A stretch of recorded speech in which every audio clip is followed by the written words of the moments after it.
Somehow, Matt Smith has returned to the galaxy far, far away.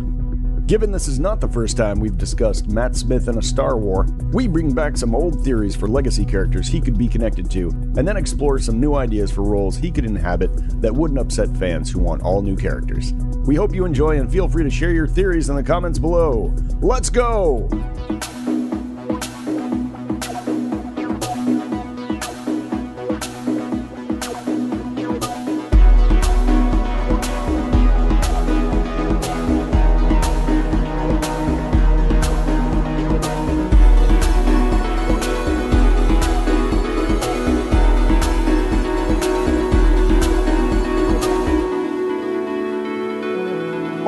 Welcome to Cantina Chronicles. This is a weekly Cantina crawl across the Star Wars galaxy where we have delightful discourse about all things Star Wars, including news, notes, theory, synthesizing all media. We contextualize your canon. We are your landing pad for all things Star Wars, and we would be grateful if you would like and subscribe on your podcast platform of choice. That helps us. We like you. Grab a seat. Let's chop it up. Guys, how are we doing? Grant and Adam, we got a full team this week. Big news this week. And I'm so happy to be back with you guys. I missed last week. No, we missed you, buddy. And I'm so glad you guys took the helm there and discussed those comics. And we were going to do more comics this week, but we got blasted with some pretty cool news, which is that Matt Smith has joined the cast of Starfighter. Yeah. Yes. And this is hot off the press. I think everyone's pretty much talking about this right now. And a couple sources even say that he's going to be a villain. It's kind of like there's been enough information shared that he's going to be in a villain role in the film, which is pretty cool. Can I just say I love how they're slow playing this rollout on this movie. It's just like they're like, guys, this is absolutely definitely going to happen. We are going to go into pre-production any day now, like during that like DisneyCon. And then they're like, and they announce Gosling then, and then we get Mia Goth, and it's like, are we going to get the whole crew by this thing's done? Well, I mean, if they're going to start principal photography in September, I imagine if Matt Smith is being announced now, he must have a substantial role in the film, because maybe there'll be lots of scenes. It'll be hard to hide the actors, from onlookers and things like that. So you got to be out there with some of your big three, right? Ryan Gosling, Mia Goth, and now Matt Smith. I imagine will be major characters in this movie. He could just, and I have some theories for how he might be maybe a character you only see at the end and things like that, but we'll dive into all that stuff. Yeah. But I also think Ben, we're talking about, I think it's very strategic on Star Wars part too, because I feel like they've gotten somewhat rightfully labeled in the past, 5 years or so of like so many announced movies, so little progress on these movies, right? Like I feel like they have to have this like, no, look, these like every month they're like just reminding people, no, it's actually really happening. This one's really going on. It's not going to disappear. Yeah. Instead of being like, this is absolutely happening, you're going to love it. There's Daisy Ridley. Look at her right there. She's on our stage. It's going to be great. And then it's like, crickets. Suddenly it's 3 years later. Yeah. And you're not going to get it. Like this way, they're like, I promise you there's a script. Yes, there is a script. It's in pre-production. This isn't a fake out. This is not a drill. Just like, I'm almost expecting her to like stand up on stage, hold the script, and like flutter through it to show there's actually words on the page. Yeah, exactly. They look at it. Here it is. They kind of need to do that at this point because there's, I mean, the ground is littered with the corpses of discarded Star Wars projects. Well, it's funny because this isn't the first time we've heard about Matt Smith being cast in a Star Wars film. If we just turn back the clocks and we go back to 2018, 2019, the Rise of Skywalker sort of lead up time. There was lots of news of Matt Smith being a part of the cast of that film, and JJ bringing him aboard and all that sort of stuff. So this isn't the first time he's circled a Star Wars project. Sadly, we didn't get to see, he didn't make the film. I don't think shot any scenes for the film. Unclear. Right. It seems like, and then there was also a director change up. So maybe he was an early thought to be in the film, and then maybe they were going to go a certain way with a certain villain and he could have played the younger version of that villain, which he was almost perfect casting for. If you asked me who could play a young Emperor Palpatine, I think Matt Smith would be at the top of that chart for me. Like 100%. And it was almost like if that's what JJ was planning, wow, is that interesting, and wow, is that cool? And I think we gamed out like hundreds of theories around that time too. We're like, how could they do this in a way that's different and nuanced and something you've never seen before? And I think one of our really fun theories was maybe he's a young Palpatine on an idyllic world wearing, golden robes akin to Snoke and sort of like living it up, and not in the dark palace, right, in the dark spire, right, in the void of space. Building. Yeah, exactly. Like maybe they just change up the imagery around this character, because you'd think someone who wants ultimate power is trying to, achieve immortality and live the good life, right? Instead of just being, living. Palps doesn't live in a dungeon, right? Right, like penthouse suite in the middle of Coruscant. Like that's how he's living. He was born rich. He wants to stay rich, and he's going to be rich. And it's like, you want to be in a cobwebby dungeon with a bunch of smelly acolytes? Right. I mean, like on a stone throne on a planet, an ash world with perpetual lightning storms. Like it just felt like, that seems like the organic evolution. Yeah, that's definitely the organic evolution of an undead sort of Sith Lord. Yeah, we get it, but I think we really wanted to see maybe like a complete, opposite aesthetic surrounding Palpatine. But nonetheless, he may not be connected to Palpatine at all, especially in Starfighter, which seems to be, and with fan conjecture after the film, it's almost certain that he's not going to be connected to Palpatine, even though I as a fan of people marching in the streets. there would Rotten Tomatoes every critic would go rotten. But I have to think to myself, I would respect the decision if they were to make him a rogue Strandcast or something like that. Like, if who's going to lead this remnant, armada against these rebel starfighter, these Resistance or New Republic starfighters? I imagine, who could that be? Who could that figurehead be for this new Imperial remnant, Sith remnant? Be the attack of the clone of the Phantom Menace. Yeah. The clone menace. The clone menace. Yeah, it'd be interesting, right? I mean, they could absolutely do that, but I cannot imagine. I feel like all the juice has already been squeezed that they could. I mean, part of me would actually respect it. Really, I would respect it. I would quadrupling down. Yeah. Like, no, we are going to make you accept this. But what if it's not the main? I mean, like, okay, he's probably not going to be that. He's probably going to be, again, there's more rumors that he's a general character. Yeah, that's what I heard. He's central casting like Empire, like Imperial. Right? Yeah, you're not. He's wrong. also a weirdo. Yeah, he's a weirdo in the best possible way. In the best possible way. Yeah, you want that quirk to shine. Let me do a quick Doctor Who corner for a second to like just give a little perspective on that. Please do. So, so I'm a nerd. I watch everything nerdy pretty much. So I got on the Doctor Who bandwagon right around like the David Tennant era, which is like kind of what revitalized it. There was a Eccleston before, but then David Tennant came in and it was amazing.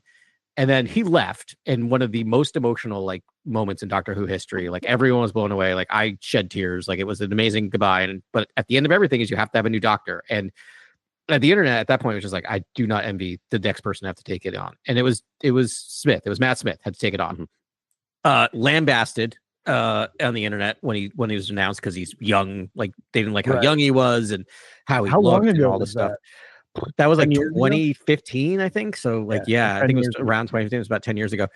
And halfway through that season, everyone was like, nope, nailed it. And the reason why is because Doctor Who got weird and dark during his period because he was like the first doctor in a long time that you're like, is he good or is he evil? Like you really like could not tell what was going on with that doctor as compared to like David Tennant was just like this shining brightness of goodness. And then you got to this weirdo. And I always have this soft spot for him with how he's just like, no, I'm going to do my own thing with this character and like completely make people distrust him and don't know if he actually has good intentions. And I think like he's brought that into every role he's done since then. Right. Yeah. I mean, The Crown was actually. I was going to say The Crown. Yeah, he's the same character. Yeah. That's cool. That sounds like great writing too, and great acting. And it's meta in a good way. Like everyone's got like they preyed on people's uneasiness with the character. Yeah, like we're leaning into that. You should be uneasy with this character. Yeah. And then Daemon Targaryen. I mean, like his work on House of the Dragon is incredible, and he brings so much nuance to such a dark and chaotic evil character.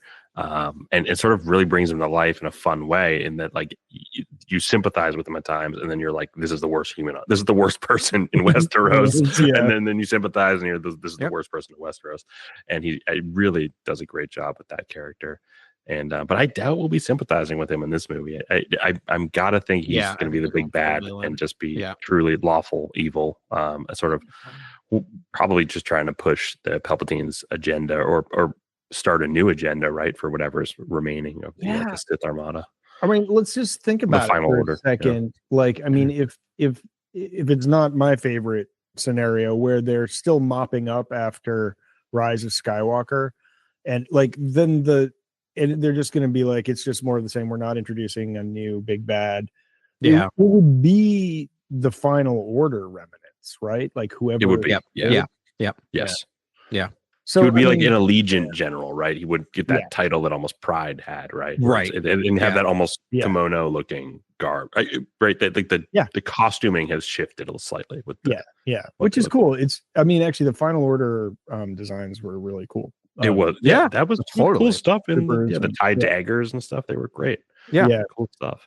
All the red accents were cool, and I mean, so that could be, he would be perfect for that. That would be easy for him. But I mean, I don't know how you don't do X-Wings and TIE fighters with a Starfighter movie. Like it's like no, it's gotta it's almost past. I kind of hope they really don't, but they have to. Right. Like new stuff, but I kind of hope they take us from like dusty like farm country racer that goes into like racing and takes us through the ranks, and I don't know, and becomes a starfighter, and kind of the journey that like Luke Skywalker skipped. More Biggs sort of action there. Like, what did Biggs do to get to where he's at? But I don't know. We could just like drop in and he's an ace already, and whatever. Or the other version, which is he's a scoundrel and then gets kind of conscripted, right? And then there's different ways for sure. You're talking on the Ryan Gosling character? Yeah.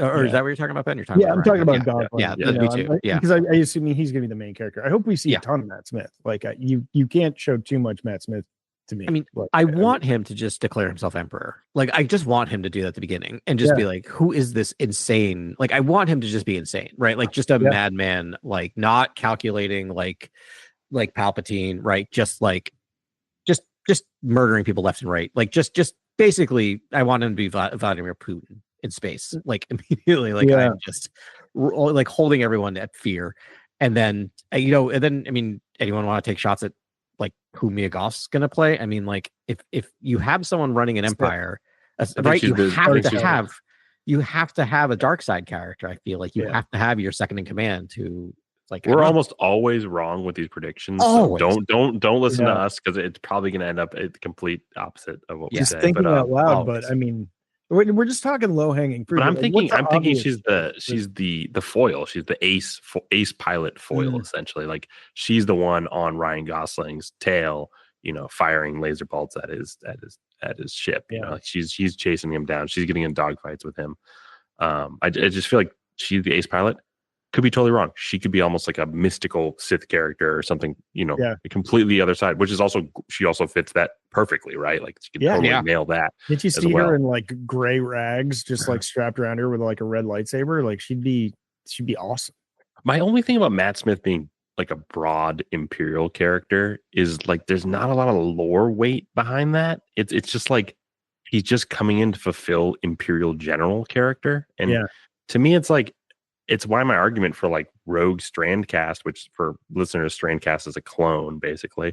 Like a rogue Strandcast is that you would then add all this weight. Like, Rey has a brother out there now in the galaxy. Look at the context of that. I think there's now a new brother and sister situation happening. There's things like that could arise that are interesting to me. And it's like, if he just comes in to do a broad thing, it's I think you lose a little bit of the weight of what's going on. And I just think, I don't think you can have the fans get too in your head when you're trying to tell a really fun operatic Shakespearean thing. It's like, there's supposed to be legacy and connection and things like that. You can't just deny it. You can't just throw it to the fold. But again, there's a lot of one-off movies coming up, and it seems like we're not gonna like they are listening to the fans, and the fans want new, and the fans want things that are outside the Skywalker story, and so they're kind of like sticking to the eras that are close to the Skywalker saga, but they're trying to do these disparate stories, like the disparate tales that have nothing to do with the Skywalkers, which I'm like, oh, it's such a like weird trying decision. To have your cake and eat it too. I'm just like, I don't know if that's a good idea. We don't know what it is yet. I mean, all we know is it got greenlit fast, and that usually means like when that happens, Kathy really believes in it, so it's probably a really solid story. But it's in such a weird spot, though. It's almost like you're now setting up a new era of history. Don't you want to do some table setting for maybe the Rey movie? Don't you want to do something, things like that? I mean, we do. Good. They don't. I mean, I do. Fans don't. Or I don't know. Isn't showing any. Well, drive-by Star Wars fans don't. Right. I think a very vocal corner of the internet, which is always what scares me because they give that way too much weight. But the thing is, it's going to be hard for me that movie the entire time not going, I wonder what Rey's up to. Like, I feel like the entire movie, I'd be like, I wonder what Rey's doing right now. Like I just, it's going to drive me nuts.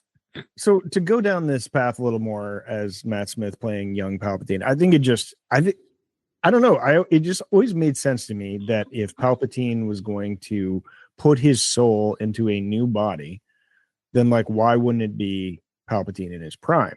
And like, and that's where I think we were like, well, Matt Smith that'd be perfect, and well, we already have that book too, right? With all the strand casts and Davin, and like, it sounds like there was a bunch of tubes and things are popping out of there, like on Exegol, and it's so we don't really know. They obscured it a lot, but I think it actually this would be some good backfilling, which would be to be like, there were a bunch of strand casts, and yes, he did try to put himself in a younger him, but it didn't end up happening for whatever reason. And you've got Matt Smith out there just operating in the world. And as a, young Palpatine, but like you've got that sort of butterfly effect where he's had an entirely different outlay of experiences. And so he becomes a different person. And like, that would be really cool. What really make Adam and I happy is if he's powerless, essentially. That would be really fun. Yeah. Well, yeah, and that would make sense too, right? Because it wasn't the son, it was the like granddaughter that ultimately ended up working out, which could set the table for him to like, fall in love, be like, yeah, I don't have any power, but like as us as the audience all know, that child could be super powerful, and that would be kind of fun. It could make him furious, right? Throughout, like having no force power, having no connection to the force, it could make him, or at least really volatile, dark character. Yeah, it could be fun. Yeah, I mean the only other thing that I was just thinking about was like Matt Smith would look great in a flight suit. We're talking about Mia Goth and let's go the other direction now. Let's think about him maybe getting in the Starfighter or something. Yeah, like wouldn't he be a great Iceman to like Ryan Gosling's Maverick? See, now you're talking about a whole different movie that I'm really liking, which is an idea that like maybe Ryan Gosling had a close friend that then he thought crashed and then is now going to come back and be an enemy or something like that. That could be fun too, right? Yeah. Like a straight up just like Top Gun in space sort of thing. That could be cool. I like that a lot. But Mia Goth and Matt Smith, this movie can't miss, essentially. No. I mean, the villains are A+. How about you putting on the back of the charisma of Ryan Gosling? You can't go wrong with that either. Fall Guy. Mm-hmm. Yeah, it's like the casting is so good at this point. The movie, and the script have not a lot of heavy lifting to do. It's going to be incredible. There are rumors that like there's possibly Ryan Gosling is possibly a mentor to a younger character and protecting some younger character. I saw those rumors floating around, but isn't that every Star Wars nowadays? Yeah. Yep. We're all protecting I hope they take a different approach. It doesn't have to be like completely different, but Yeah. Well, yeah. Sure. But, so that's exciting news. We pretty much mined it for all it's worth. But there wasn't any other, Matt Smith as Palpatine vectors you wanted to go off on. I mean, I guess, I'm trying to think. I don't know. We pretty much covered it. We're cleaning out the cupboard here. We got all of it out there. We made a good argument for why us bringing back a rogue strand cast. Again, it doesn't have to be explicitly connected to Palpatine. Like it can be subtle hints that don't drive, that's true. semi fans. It's a very Star Wars thing to do too. Yeah, it could for be us. It could be very subtle. It could be extremely subtle, and also give crazy. Leave it open, let people open for interpretation, but the real deep fans know. Yeah, that's Palps. He was born on exegol, like all the information you really need to give, right? Yep. That's there it. And then you're like, wow, who was born there? Oh, you start to like an eyebrow raise, But we made a good argument for out of there by a monkey. I mean, we know there's a monkey repairing masks, right? So why not? Well, that was in that book. Like, didn't he smuggle out? He smuggled out the son that actually did it. So I don't know. Maybe Matt Smith was on that as well. And they're not monkeys. What are they called? They're called. They have a cool name, Brimids or something, or something like that. Yeah, it's very. Ben's gonna be pulling out his visual dictionaries now. Yeah, don't worry about it. But no, we made a fun little argument for why it could be cool if he's connected to the Skywalker saga, which is forbidden per fans nowadays. But that could be interesting, and to us at least. Brand new character. Broad Imperial general character could be cool. I just at the same time I don't know what that does ultimately, other than he just blows up at the end and shouts from the bridge, right? And then Starfighter Ace. I mean, yeah, I'd love to see him on a Starfighter, but I have to think Mia Goth is going to be the more kind of energetic Starfighter character, and he's going to be maybe calling the shots from a cruiser or something like a Star Destroyer, but who knows? Yeah. Lots of cool ways they could go with it, but just exciting to have Matt Smith there. I mean, the last thing I saw him in was probably Morbius or House of the Dragon. And he's in desperate need of a really strong feature film. So I hope this is great, and I hope he does a great job. Be sick. How? I mean, we're talking about starfighters here. How strong do you think of a starfighter we're going to get out of these characters here? I guess it could be all three. What do you think? This is fun. What a segue. What a segue, Ben. Oh my goodness. We did talk about this right before rolling tape, which is is Ryan Gosling going to dethrone all the other starfighters in the Star Wars galaxy after this movie that's titled Starfighter? I know. I mean, really good question, man, because how can he not? He has to. If the movie's named Starfighter, right? He has to be the best ever. Yeah. Which is, I mean, Anakin Skywalker, Han Solo, Luke Skywalker, Poe Dameron. That's the top tier, right? Han Solo, Chewbacca, right?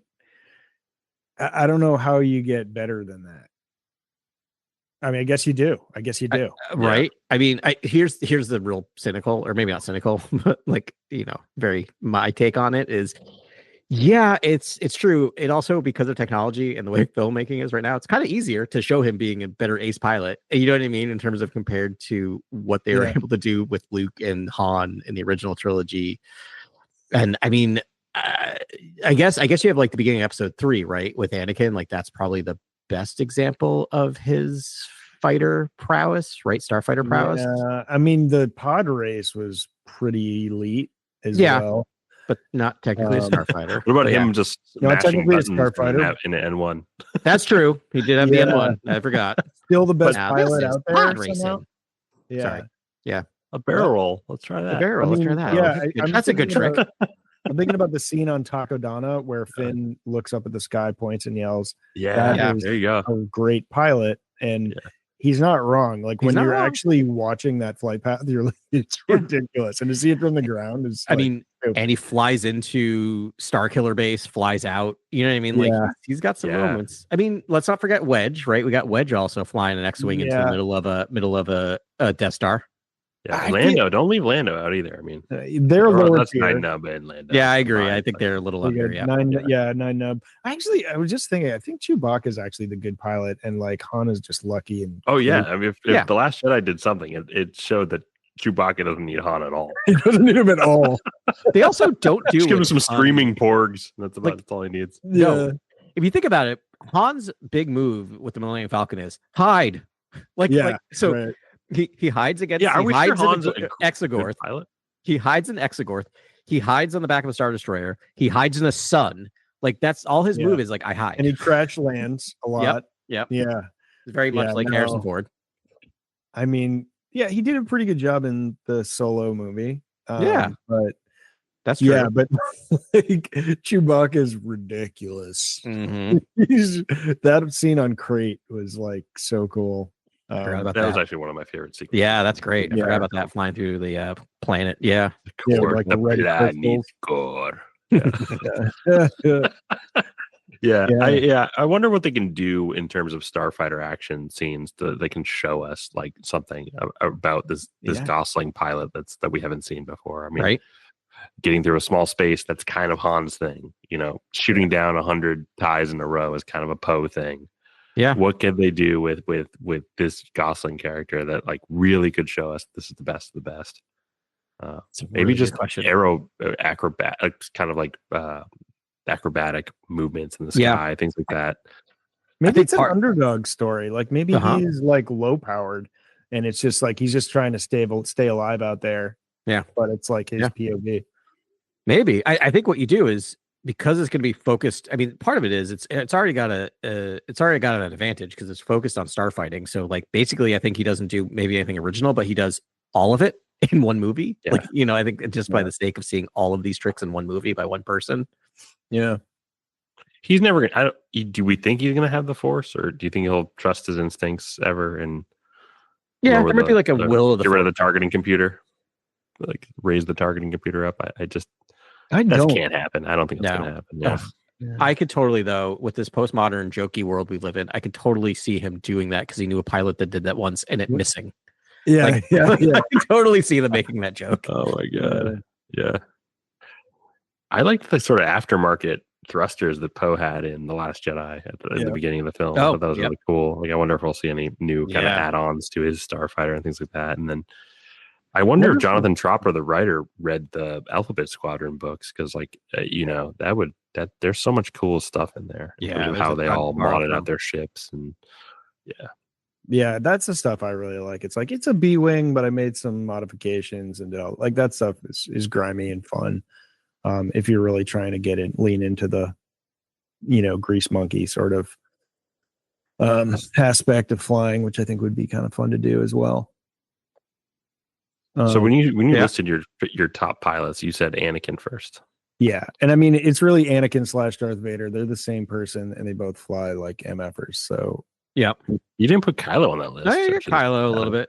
I didn't put Kylo on that list. Okay. No, I'm putting like Chewie / Han on the second tier, and I'd probably put Kylo there. Actually, Kylo's Rey's in Atmo flying with the Falcon on Jakku. Like strong to be not to be underrepresented. Yeah. I mean, I feel like Nine Nub does that with his eyes closed.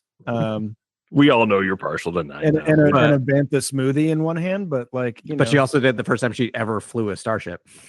Well, that was okay. Yeah.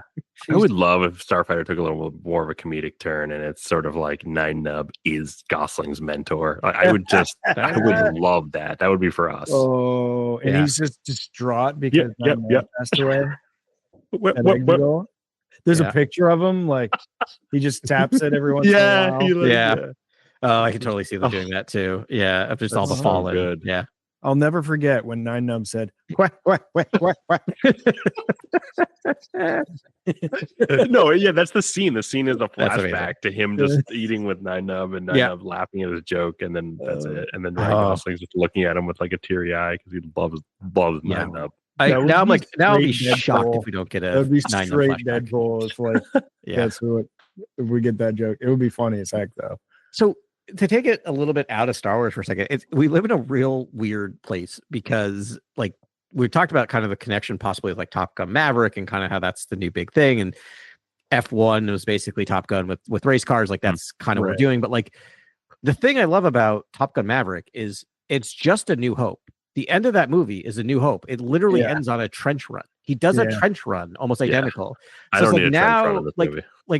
Now that we have like our best actual like movies about real world pilots are cribbing on Star Wars, like where do we go from there? Right? That's the problem is in space there's nothing to give speed any like frame of reference. Yeah. And it's like, that's why, you know, the Ben-Hur thing, like this is George Lucas's like number one with a bullet is like speed is fun. And, you know, like you got to see things flying by the cockpit as it's going a million miles per hour and chasing and fighting. And it's like, it's hard to do that in a starfighter, like unless you're next to a giant ship, or you know, in a huge battle, like there's nothing out there for you to give any scale. And I feel like in Mandalorian, I think is actually in like probably third tier with like Lando and Nine Nub and all those guys. Sure, because he does he does some great stunts as well. But you know, I think they had that like that button, you know, the nitrous button, to sort of be like, yeah, it's really fast in space. And we're kind of in a Fast and the Furious situation here, where it's like, how what else can we do with a starfighter at this point? And that's kind of where our conversation is going. It's like, what haven't we seen yet, and how can you do this in a bigger, better way, built for IMAX theaters, that it's just gonna like blow everyone's socks off? Like, I just don't know what you have other than you have new technology. You can do, you know, higher def surround sound of the actual actual combat. Like you can do, there's a lot more you can do in terms of like making it feel more visceral, maybe. But even then, Rian Johnson did a great job with like the bridges of Star Destroyers like rattling and things like that when starfighters are flying by. Like, it's already gotten to a really nice visceral point in terms of like the how they've designed these moments. It's true. I kind of imagine like sort of a racing sequence in there at some point. Like maybe that's where he came from. I mean, there could be like ridiculous cameos in this. Like, I mean, he could be a student at Han Solo's, like, you know, flying school or whatever that he ran. He could be. Just picturing him in class with a Chewbacca standing up at the chalkboard growling their lesson. Just screaming at the whole class, being like, why are you so dumb? Why are you so bad at this? I mean, I don't know. That could, but I could see that as sort of like a little origin story for this character. I mean, unless they just drop him in the cockpit and they're like, this is life now, and hilarity ensues. I'm just like too dumb to think of like a really compelling like motivation. There has to be that like love of aviation theme. You know what I mean? Like the love of flying. That has to be it. Like he walks by, like Tom Cruise, he walks by like a model plane. He has to like stroke the freaking model because he wants to fly. You know what I mean? Like, totally. And there has to be that. I mean, like there doesn't have to be, obviously, but like, that's just right there in all these movies, right? And so Gosling's character loves to take flight, right? That's his big thing. Yeah. And he had that a little bit in Solo. I mean, like Han loves flying, but I mean, you don't really get in the romantic sense of like a Top Gun sense at all. Yeah. I mean, I don't know. It still seems like a low bar to be wanting Top Gun caliber in Star Wars, but I just think we're going to be surprised no matter what happens here. They kept it so vague and so general, and you're like, you get the idea. It's going to be fast, and there's going to be starfighters, and it'll be fun. And but it's like that's so vague. It's right. It means nothing. Where's the hero's journey in that? Like, I don't know. I mean, you could do it the boring way, or you could do it the fun way, like, or the weird way, or it's just. What if there's a wide-eyed kid that gets to see all of the starfighter maneuvers though for the first time? That will make it feel. Yeah, I mean, he's a man of a certain age, though, unless they get a different young actor to play like him as a kid. No, I'm saying like someone with him who's the story that's like, wow, this is cool that you can fly like this. So I mean, that's going to happen, right? Something like that's going to happen. They have to get the younger demo involved. Right. I think it so. does. And I'm sorry to say it in such a casual, cynical way, but like, you know, Star Wars is for kids. There's going to be kids in this movie. Okay. So I just did the thing where I looked up Ryan Gosling's age because I have to do that. He is a year younger than me, which bummed me the F out. Doing all right. You're looking great, by the way, Adam. You're looking great. Thank you. Like, so much better than Ryan Gosling. Better than Ryan. Yeah, thank you. Way better than Ryan. Yeah. So I'm trying to do the math, right? So we are like, where are we? Are we like 40 years, 45 years? 40 years, BBY? 5 years. Oh, yeah. So ABY. We're probably ABY. I mean, Rise was 40? Like 35. I mean, so probably 40. So he would have been around 6 or 7 at the time of the second Death Star. Is that correct? That's correct. Right? Yeah. So you could have a very clear him as a kid watching the X-Wing pilots blowing up the second Death Star, right? You could have him watching a holofeed. For all you know, he could be like celebrating with, he could be a kid. He could have been one of the pilot's kids. Like you could totally connect it right back to that and give him the love of that right there. Yeah. Or put him on Coruscant. Death Star explodes in the sky, and then X-Wings fly by. It's just immediately invested. One of the kids pulling down the Palpatine statue that we see at the end of in the special edition. Mm-hmm. Oh man, you're making me think we could really have, like, if his hero was like Wedge Antilles, we could have Wedge Antilles in this movie. Yeah, we could. Yeah, we very well could. Which, if he is obsessed with an X-Wing, that would be Wedge. If we're showing at that time, right? Because like Luke's not in his X-Wing, we got the Millennium Falcon, so it could be. If you sold me on his hero, his biggest influence is Wedge, I'm like, this already give him the Oscar. I'm sold. This is the best. Dennis Lawson, de-aged. Yeah. I don't think you need to de-age him, right? No, just for that opening sequence where it's like he puts a helmet on Gosling and Dennis Lawson de-aged. Oh and God. he would have no problem signing on to be de-aged, I'm sure. He's like, please. I think it's all the rage nowadays, honestly. I'm almost certain that, like, if you make enough money as an actor, you're like, can I do a project where I'm de-aged? Right? Can I just look young one more time? You're getting so I can look great. Same for it? Like, absolutely. Yeah. I've been seeing it more and more, honestly, and it's I think it's something that's like a capstone for people's careers. They're like, I was de-aged in this film. I know, right? Yeah, I could pay money for Botox, or I could. Well, they're doing that anyways. But like, de-aging looks so much better than Botox, though. Let's be real. Mm-hmm. It's definitely an improvement. I mean, they both look weird. Right. One's less weird, maybe? Yeah. I don't know which one's less weird. Like, I can see what's going on with Botox, but if I see DH, I'm just looking at the eyes and the mouth, and I'm like, something's not working here. This is freaking me out. We haven't seen a main character in a minute. Like, since Luke Skywalker on The Mandalorian, they've made quantum leaps. So and they were already pretty good. So No, it's Adam's, true. Adam's theory is we're going to blow us away. We're going to get the Trinity in Mando and Grogu is Adam's theory, I think. They've already signed. They've all signed on to be de-aged in different ways. Like, if you think about it, we've seen all three of them de-aged. They've done it. They have the technology. I just don't. Harrison Ford's a standout, but I also think he is also so whatever about things that he's just like, I don't care as long as I don't have to do anything. Like, as long as I don't have to. Do that. And in fact, I remember quotes specifically from Mark Hamill and Harrison Ford both saying, like, cast another guy.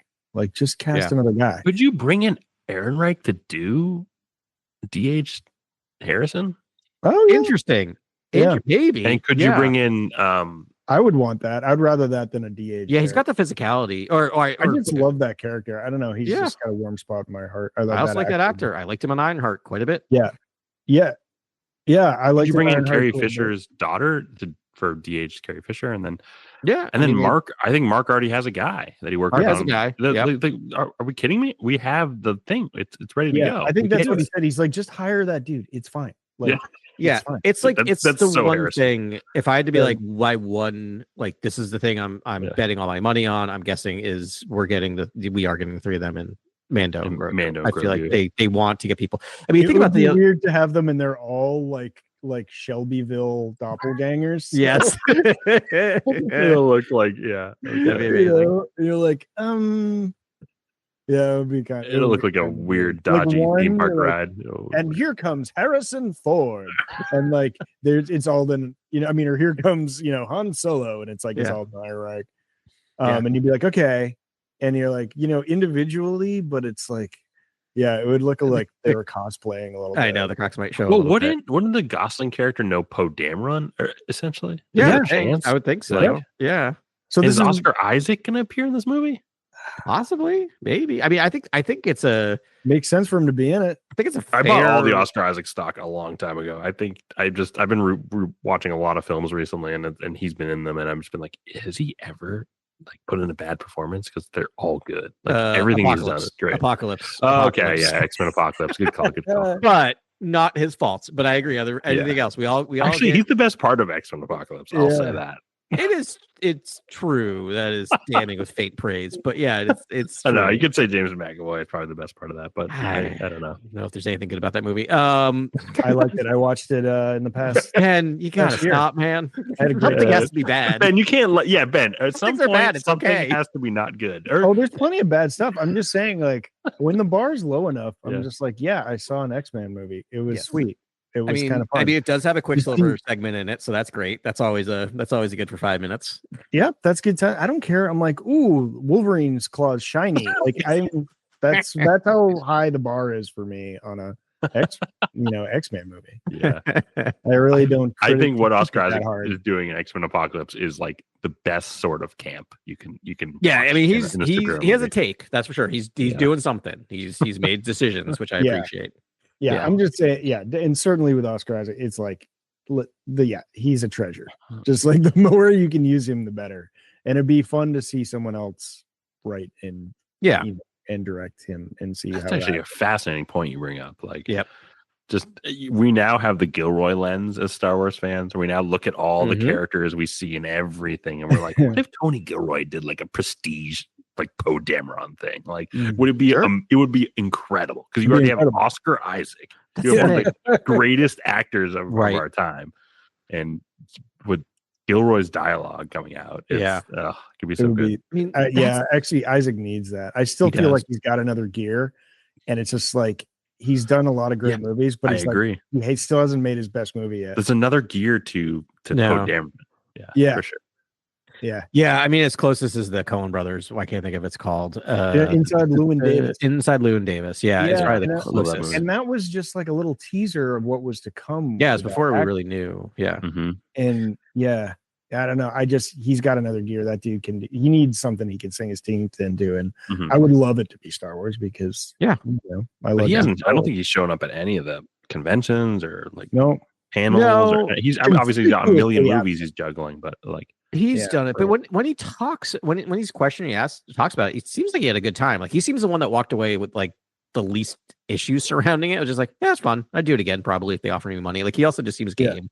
And that's the thing about the sequel trilogy is like we can all talk about the things that worked and didn't work, but the trinity of actors they have are just so solid that I'll be happy to welcome them, any of them back in anything, because I just know they can act a storm, like just any of them. There's also precedent for Rose to come back because she's like an engineer and I think is maybe an admiral at this point, possibly in the Gosling verse. Yeah. I mean, she might be the one like because they always give her the technical stuff too, and they've really done that. Like she might be the person that's like developed the new starfighter that he's there we go testing out using. Yeah, I think that would be a great way to bring Rose back in.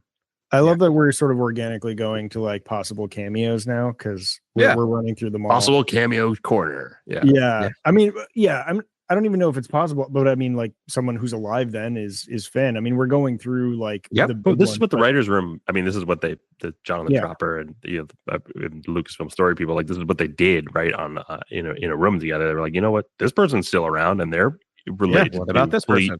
Operations and stuff like that, right? They're part of the Starfighter. If there was a Boyega cameo, and like I would jump out of the theater. I would be so happy. I know it's just like the like token like fan service and stuff, but I just love that character and to know that he's still around and like what does he do at the very end of Rise? I'm trying to remember. He risks his life to take down that Star Destroyer with a ground. Yeah, and then they all just hug each other, and it's the end. Like we don't get any. And he's kind of connecting with Jonna for the most part. Yep. Okay. She's off having her adventure with Lando. So he's maybe going to liberate stormtroopers or liberate. She could be. I mean, fellow. What Brandon's going to be very happy to tell you is if you make the Lego things canon, he's off looking for Jedi. He's looking for. Cool. Yeah. That's really cool. Do you remember that? Yeah, I do. It's a one throwaway line. He's like, well, Rey's out looking, searching Jedi temples for more information, and I'm gonna have to go out and recruit new Jedi. And like that's in the Lego. Yeah, it's hilarious. And I was like, yeah, that's great. What a bold swing for Lego.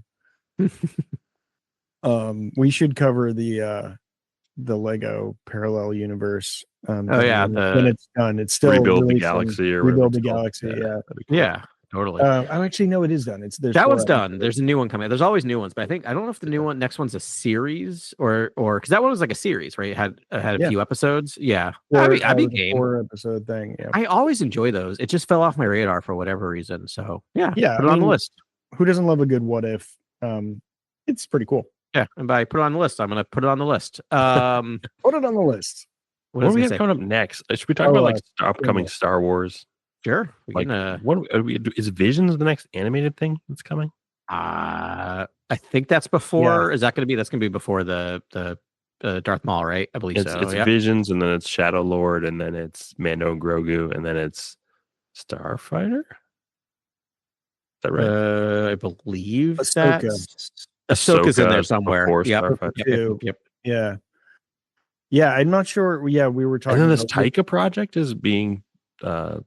They're talking about it a lot more. It seems like it's there. It's moving. Yeah.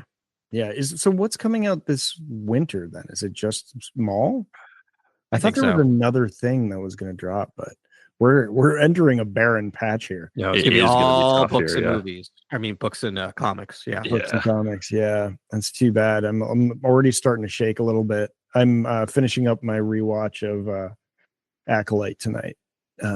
Nice. I think we should do a couple of rewatch pods too, because I think there's a lot of stuff I want to revisit. And you have to do that because the only way I'm going to rewatch these things is if it's homework. Because my life is, I have so little time to rewatch things that like I can't. I keep going. Maybe I'll rewatch that, and I'm like, look at my list of 338 things I'm supposed to watch. Yeah, I've got takes about Acolyte. Acolyte's an interesting rewatch. Yeah. We will definitely talk about that. All right. So, any more cameos for this Starfighter movie? There's like BB-8, but I don't know. Like any of the droids, BB-8 slots droids. Right in. I mean, you're going to get a 3PO, I'm sure. Yeah. Interesting choice of words. Yeah. I'm trying to think. Dio, obviously. I know you guys. Well, he's not like would he connect to a Starfighter? Maybe. No, bring him in. Maybe. Why not? He's part Adam, of how do you feel about Dio I'm fine. Years later here? He's part of the galaxy. He doesn't bother me as much anymore. I'm over it. He's great. I mean, in my head, thank you. He's following around. He was the original stuttering droid, by the way.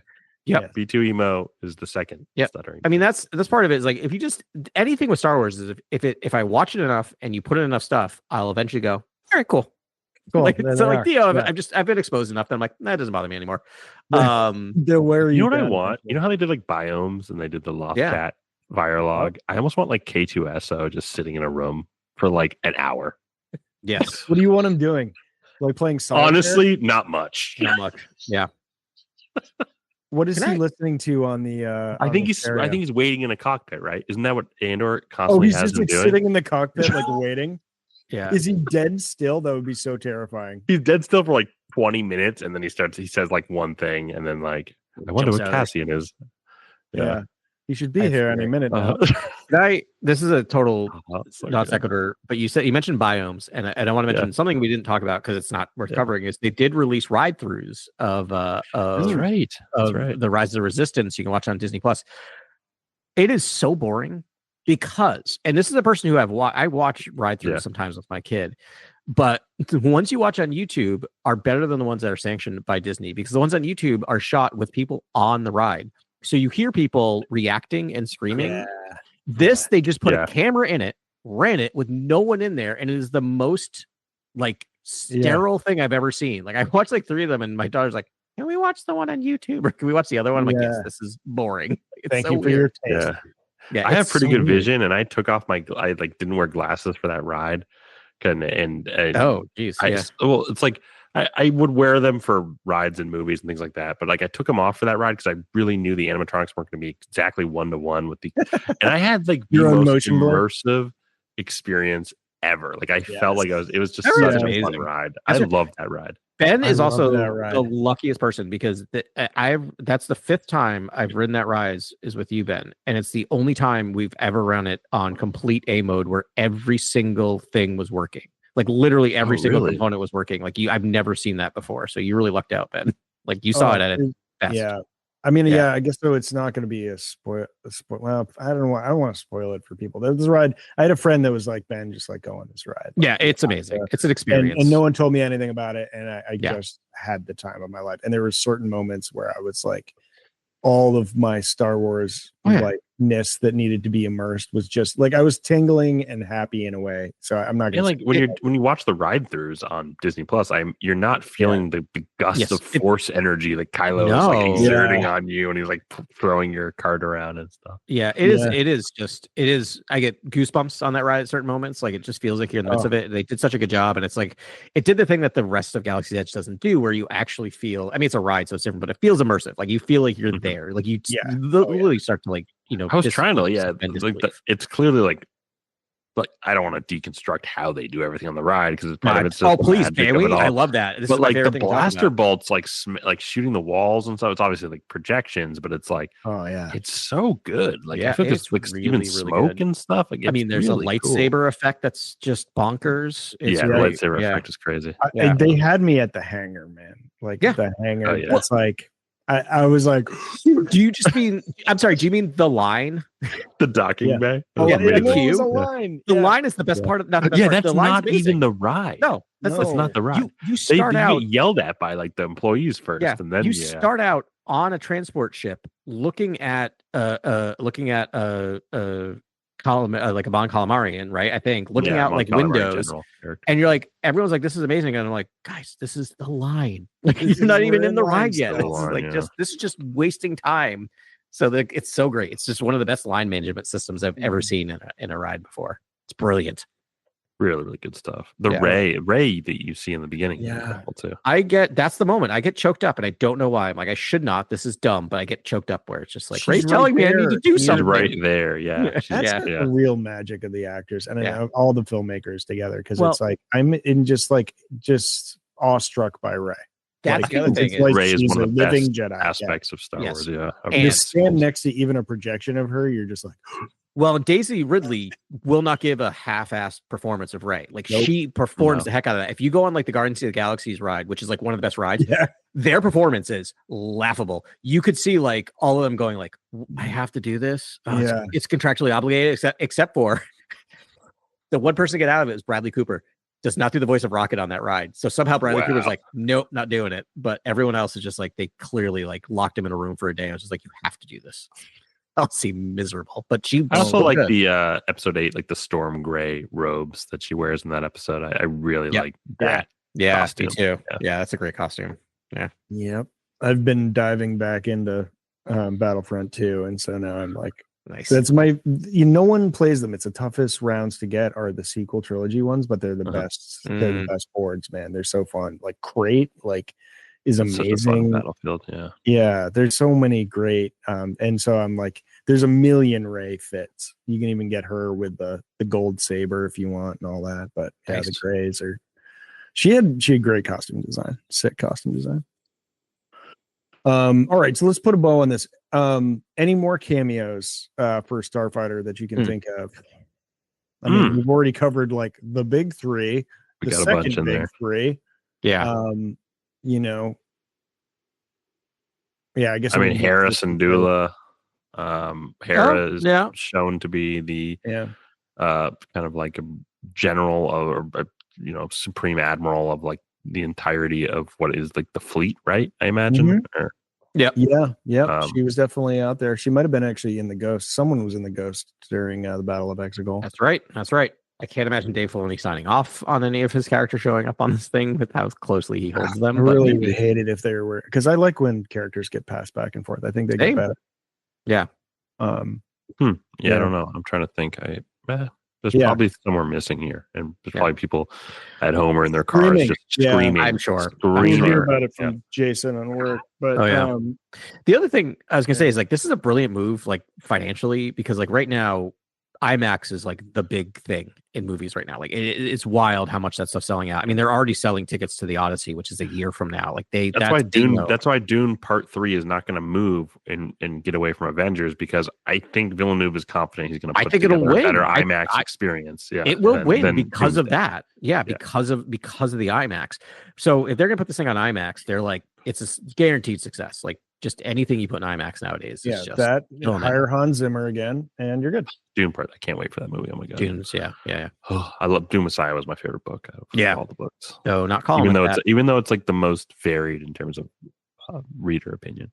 I love it, but people are split on it because Craig Herbert was just like, no, this is what you should have gotten from the first one, dummies.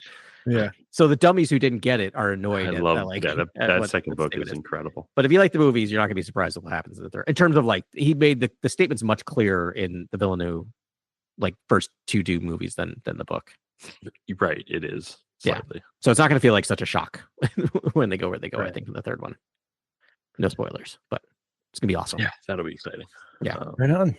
Yeah, I mean, what is that, like 3 years away? I think it's coming out in 2027. Yeah, because that's when Doomsday is 7, right? I think they moved it to the Christmas time. Hey, Grant, we're gonna have a lot of great movies to watch in 2027. Yeah. Do you have any thoughts on my? I had a hot take yesterday or last episode, Dave and I have heard that the movie Tenet is good. Yeah. Tenet's a fantastic movie. Right. I listen to the soundtrack regularly. It's great. I saw it last week for the first time, and I'm like, why did this get any like guff? This movie's fun. It's great. It makes enough sense that you're like, I can follow this. Like, I can't follow everything. Tenet is so incredible because I keep wanting to think that the Robert Pattinson character is the kid of the woman. I forget. Elizabeth Debicki. Yeah. I keep thinking like, is there some secret code to this narrative to unlock who he is? And then I'm like, oh no, he's just a Christopher Nolan like stand-in character. Like, but he's so good in it. He's so good in it. He's like my favorite thing in that movie. I love it. And like, it's an inventive take on time travel. It's not your usual time travel thing. It's just literally like time still takes time. It's just you have to either go forward or backward in it. You can't jump ahead or behind. You just have to, like, the very thing is like, well, we're just gonna sit here for like 5 days until we catch up. And then hop out. I'm like, this is there's like, I'm sure you could probably pick it apart in terms of like why he fights himself at some point and things like that. But it's like, it's cool. All right. It looks cool. Enjoy it. It's like fun. Yeah. It's like, another thing too is like, for what I was saying, I'm like, it's also action packed. I'm like, what more do you want from a movie? It was like exciting for 2.5 hours. I'm like, thank you. Yeah. Titillating. It was Memento with a budget. Yeah. It was great. I think it was at that moment where everyone was just ready to take down Nolan. Do you know what I mean? Like, I feel like every so often they'll just be like, society turns, pop culture turns. Yeah, and that was the one. Critics don't want you to make something that's amazing. Yeah. You don't want to outsmart the critics, Oh, they gave me a teaser for the Odyssey and before Fantastic Four. Yeah, it was so good. I saw it too. I know there was one scene. I was so it was just like Bernthal and freaking badass. Tom Holland talking, and I was just like Telemachus, and I was just like, let's go. So it's already good. Like I'm already like running. It's gonna be great. It's shot in like 5 different countries so far. It's incredible. He can't miss. Nolan can't miss. No, make a Star Wars, Chris. I think he should, honestly. I'm looking for that flavor of opera and Odyssey in Star Wars. He could do it. Yeah. We need it. I mean, honestly, you need a trilogy. And James Mangold seems like he's just moving on other things. Like I just read the other day, there's like other stuff going on. He's like the hottest director now in Hollywood. It's like everyone loves working with him. He's on time, on budget. There's like a Chalamet thing he's doing right now or something. Yeah, he's doing another like detective. He's working with him again. I mean, that's the other thing is like him, like with a complete unknown being such a huge success, bigger than I think they thought. He's a Star Wars movie. That Star Wars not coming. He still talks about it a lot. It seems to be like of all the things he's getting signed on to that aren't his own like passion projects, it seems to be the one he talks about the most. So I don't know. Also sad to hear the Rian Johnson news of Rian Johnson sort of not even putting pen to paper on a trilogy. That was sad, I think, because I agree. If there was one thing I learned from the sequel trilogy is that guy can tell a Star Wars story, but give him all the control. Well, that's the thing. All the control from beginning to end. Being sandwiched in between does not work. It does not help. But give him a trilogy. Especially because he's doing so well in episodic storytelling right now with Poker Face and Knives Out and the things that are these continuations. I think he would excel at sort of getting 3 films and doing the titular sort of trilogy, right? Like doing a trilogy would be great. Yeah. I mean, I mean, look at those Knives Out. They're written like he knows, like it's got a beginning, middle. Because I'm looking at Simon Kinberg and I'm seeing like X-Men Last Stand and Dark Phoenix, and I'm just like, this is not what is sort of needed for Star Wars. Star Wars needs a Rian Johnson. That's the one I'm scared the most of. That one scares me a lot. Don't worry, it's only the most important one. Yeah, right. The most important that's thing. the one. That's the one that we're announcing as a trilogy. That's the one we're giving a multiple movie series. That's tough, man. That's tough. We'll see. I mean, it'll be amazing. He's got some hits. he's done He's some got some good great stuff. He's the guy who invented Mr. and Mrs. Smith, like the idea. Like, yeah. Okay.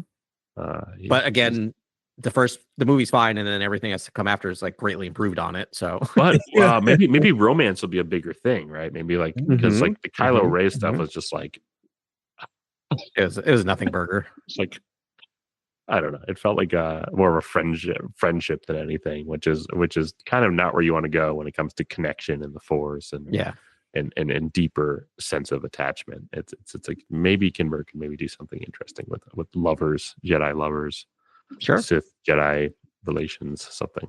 Love it. Do it. Yeah, that'll be great. All right. Well, we gotta save some stuff for next week. Going into the dark times here. Yeah, indeed. But no, this is really fun. And Matt Smith should be great. Always good talking Star Wars with y'all. And thanks very much for listening. As always. Next week we'll see. We've got comics piling up. We have books piling up. We have 2 books now. Yeah. Yeah, we got rewatches we want to do. So there's a lot of good stuff. But a lot of Bad Batch incoming. It's Bad Batch summer. Novel. Novel and a comic and a new comic series just started. It's all Bad Batch. Yeah, which is pretty cool. Another Acolyte novel, Crystal Crown, which I've started reading, and that's very good. There's stuff out there, and I feel like we should pair that with an Acolyte rewatch, in some manner, because I feel like it's time to check that series out again. Honestly, it's probably going to be our goodbye to the Acolyte. You know what I mean? Like, and it's kind of a bummer, but I don't think they're going to do more books. I mean, maybe, but we'll see. Future's uncertain, but it's got a full slate and it's kicked way out. Now we're talking like 10 years down the road or something if they're going to do another Acolyte. So we'll see. But we'll see what news pops up next week. We'll talk about that, and whatever else is fun in the galaxy far, far away. So drink up, Sigrona Tima, y'all, and we'll talk to you next week on Cantina Chronicles.